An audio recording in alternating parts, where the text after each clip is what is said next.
July 10th, 2024. Daily Bread. Passage: 1 Samuel chapter 17, verse 17 to verse 40. Key verse 32. Title: Your servant will go and fight him. Now Jesse said to his son David, "Take this ephah of roasted grain and these 10 loaves of bread for your brothers, and hurry to their camp. Take along these 10 cheeses to the commander of their units. See how your brothers are, and bring back some assurance from them. They are with Saul and all the men of Israel in the valley of Elah, fighting against the Philistines." Early in the morning, David left the flock in the care of a shepherd, loaded up and set out, as Jesse had directed. He reached the camp as the army was going out to its battle positions, shouting the war cry. Israel and the Philistines were drawing up their lines, facing each other. David left his things with the keeper of supplies, ran to the battle lines, and asked his brothers how they were. As he was talking with them, Goliath, the Philistine champion from Gath, stepped out from his lines and shouted his usual defiance, and David heard it. Whenever the Israelites saw the man, they all fled from him in great fear. Now the Israelites had been saying, "Do you see how this man keeps coming out? He comes out to defy Israel. The king will give great wealth to the man who kills him. He will also give him his daughter in marriage, and will exempt his family from taxes in Israel."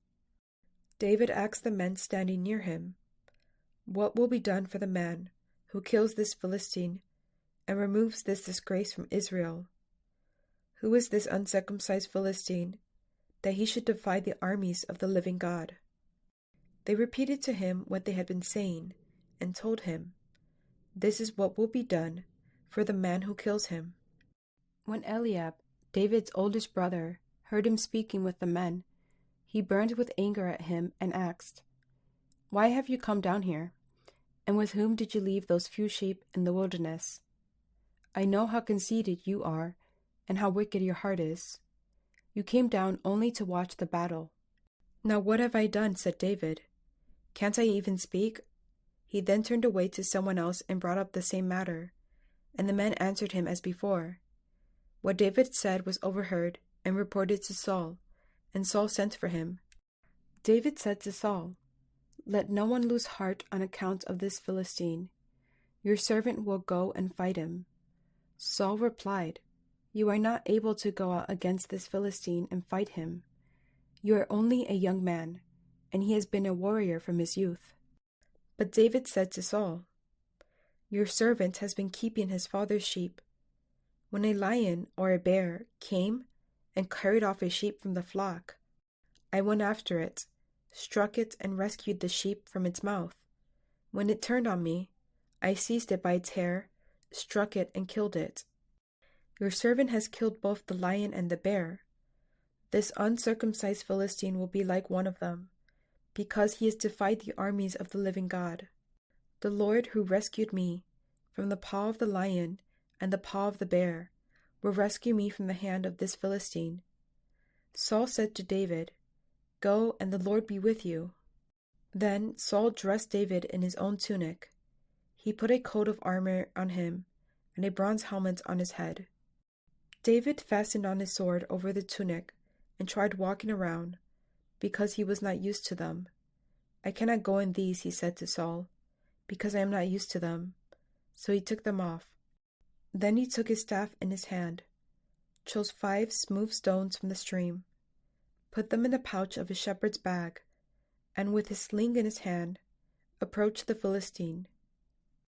Daily Bread message.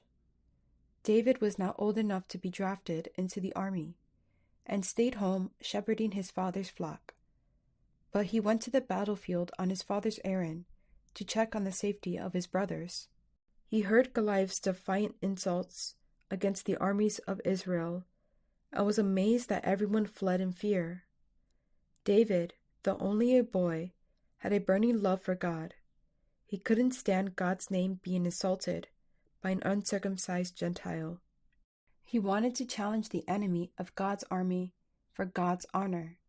When Saul was reluctant to allow him to fight, David talked about how God helped him to defeat a lion or a bear to protect his sheep.